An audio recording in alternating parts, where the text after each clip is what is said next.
Hi, my name is Rachel Rothschild, and this is my husband, Jason Rothschild, and we are the proud parents of Zoe, who is 15 years old and has Rett syndrome. Zoe was diagnosed with Rett on her 3rd birthday, the day after I gave birth to her brother, Cooper. To say that was devastating is putting it mildly. After that diagnosis, we took a little time, and we were so lucky to have met Monica and start with RSRT. RSRT is the one thing that has made us feel like we're making a difference in Zoe's life. We started Reverse Rett New York, I can't believe it, but it will be 12 years ago. In that time, we've raised over $6 million, and that $6 million has turned into doing amazing things towards a cure. Tonight you're going to hear from Jim Wilson from the University of Pennsylvania. Jim is renowned in his field of gene therapy, and it's indicative of how far this research has come that he's working with us on an approach that can result in a profound reversal of symptoms. Look, this is a really strange year to be doing this, but we can't let COVID stop us from continuing the momentum of this life-changing research. And to do that, we need to raise funds, and that is why we are here tonight. We wish we could be with everyone. We wish we could hug everyone. We wish we could kiss everyone and thank you for all you've done through all of these years, but unfortunately we can't. But that doesn't change the fact of the promise that we made to Zoe when she was diagnosed, that we were here and we were gonna find a cure. Zoe is the strongest, bravest, amazing girl I've ever met. She does everything with a smile. She's courageous. Every day is a hardship for her. She suffers from Rett. It fights with her. She battles, and most of the time she wins. She's been having a tougher time lately with seizures, but we know that through RSRT and all of the hard work of the amazing scientists out there, a cure will be had. And we know as her parents, we won't rest until that happens. Zoe, along with the other 350,000 plus who suffer from this devastating disorder, need our help, need us to help keep our promise to our daughter, and without that, nothing can change. Hi, my name is Jim Wilson, and I'm the director of the Gene Therapy Program and director of the Orphan Disease Center at the University of Pennsylvania. And my interest is really in gene therapy for rare diseases. I'm delighted to be able to be with you virtually, the Rett community, to talk about the program in gene therapy for Rett that we're developing here at the University of Pennsylvania. Gene therapy is an area that I've been involved with for over 40 years with the goal, the dream, of one-time treatments or cures of patients with genetic diseases. Gene therapy is all about how to transfer genes and get them in the right cells. The way we do this is something called vectors, and the vectors that are used primarily in the clinic came out of our lab a few years ago.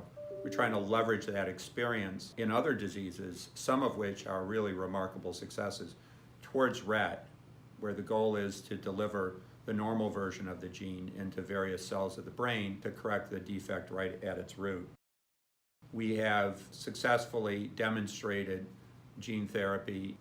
We're at really the critical stage right now to assure that we get the proper distribution of the gene and that it's safe. We're not there yet, but we are doing the critical experiments now.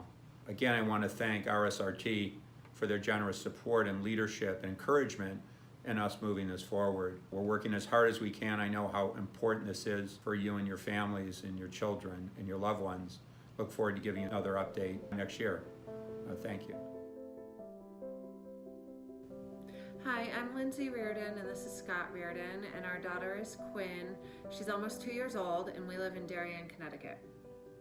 We got Quinn's diagnosis back in March, a few weeks into the lockdown, and it was very difficult for us because we just had no idea what to expect. As sad as we were, we almost didn't feel like we had room to feel the way we were feeling because we were just so scared. We just had no idea what the future would look like for Quinn or for our family.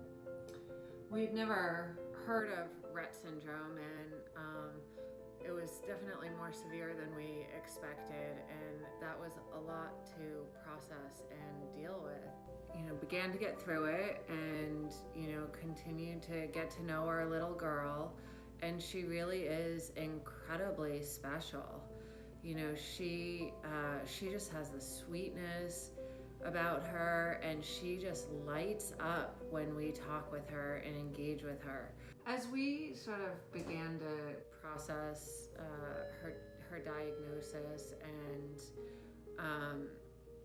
sort of go through our cycle of emotions, we started to really think about how we were going to announce this to our community.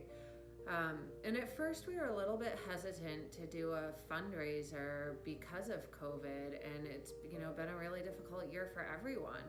But as we thought more about it, we really wanted to come out of the gates and make an impact for Quinn and start doing something to help her. So we really couldn't let that stop us and get in our way. This has been an incredibly difficult year for us. We have had moments of profound sadness I've never experienced before, along with moments of hopefulness. And, I feel thankful that there is so much research going into this condition in the medical community. And, I feel hopeful that we can find a cure, not only for Quinn, but for the 350,000 other girls and women that are living with Rett syndrome every day. And we really can't obviously do it without the research, which is why we're all here today, is to help drive that forward and, continue in the quest for a cure. And we want to thank everyone for their support for not just our girl, but for all the girls. We couldn't do it without you, and we are so appreciative. Good evening. I'm Monica Coonrads, founder and CEO of the Rett Syndrome Research Trust, and mom to Chelsea, a young woman with Rett syndrome. Thank you so very much for being here with us, and thank you to each and every one of you for your amazing support. This promising and exciting research simply couldn't happen without the generous donations that you provide. I know that this has been a very challenging time for everyone, so your generosity is more meaningful than ever. I have so much admiration for the families who are the co-chairs and committee of Reverse Rett New York City. This pandemic has been hard on all of us, but it is especially hard on families that have a child at home who needs 24 hours a day care. Despite these challenges, these families refused to let COVID-19 stop our scientific momentum. There are too many of you to mention here, but please know that I thank each and every one of you. I want to especially thank Rachel and Jason Rothschild, who launched the first Reverse Rett New York and who continue to play a critical role year after year. I also want to acknowledge our 3 $25,000 Discovery sponsors, Circle of Confusion, Magnolia's Hope, and Singer Deutsch. My promise to all of our supporters is that your donations will be used with the utmost integrity and efficiency. At RSRT, we spend maximum dollars on what matters, and that's research. Since RSRT was founded, we've averaged 95% of our funding directly to our research programs. In spite of the pandemic, it's been a year of significant progress. Our funded labs were closed for a period of time in the spring and the summer, but they're open now, and the research is moving full speed ahead. This year, your support is going to an especially important RSRT project, the Rett Syndrome Gene Therapy Program at the University of Pennsylvania. This is the program that's headed by Dr. James Wilson, who you just heard speak. He's one of the most renowned gene therapists in the world. But first, I want to give you a sense of the big picture of where we are in our quest for a cure. So here's a quick animation that I think you'll enjoy. Rett syndrome screams out for a genetic solution. Why? Because we know our target, MECP2. Because the brain cells don't die. Because of the landmark reversibility experiments. These 3 key facts fueled the launch in 2008 of the Rett Syndrome Research Trust.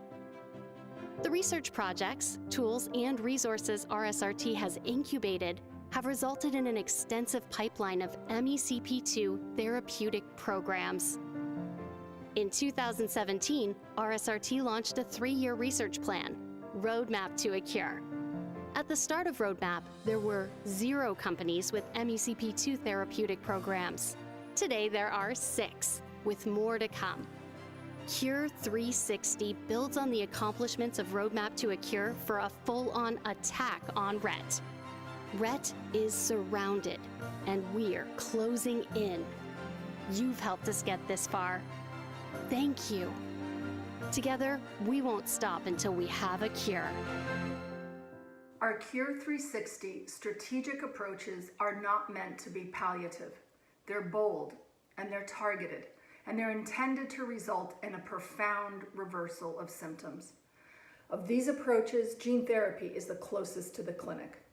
Novartis, the second largest pharma company in the world, is proceeding with developing a clinical trial in gene therapy for Rett. A second biopharma company, Taysha Gene Therapies, has recently announced a Rett program. The company expects to file a clinical trial application with the FDA by the end of next year. Gene therapy is an approach that RSRT has been championing and moving forward for a decade. The Novartis and Taysha programs would not be happening were it not for RSRT's efforts. We're also funding 2 other critical gene therapy programs, one at UPENN, the other at the University of Edinburgh. As these programs move forward, they will likely be partnered with biopharma as well. I hope you'll agree that your donations have made possible incredible developments. I can't overemphasize how important your support is now. It gives us the resources to build on the financial achievements of Roadmap to a Cure and to carry out Cure 360. It also allows us to leverage the financial resources that biopharma will bring to Rett. On a personal note, my daughter Chelsea turned 24 last month. She struggles with the worst of Rett syndrome: seizures, scoliosis, anxiety, extreme muscle rigidity. This is on top of never being able to take a step on her own or to say a single word. I made a promise to her that I will not rest until this disorder is cured, and it's a promise I don't intend to break. 350,000 lives are depending on us. Thank you so much for helping us.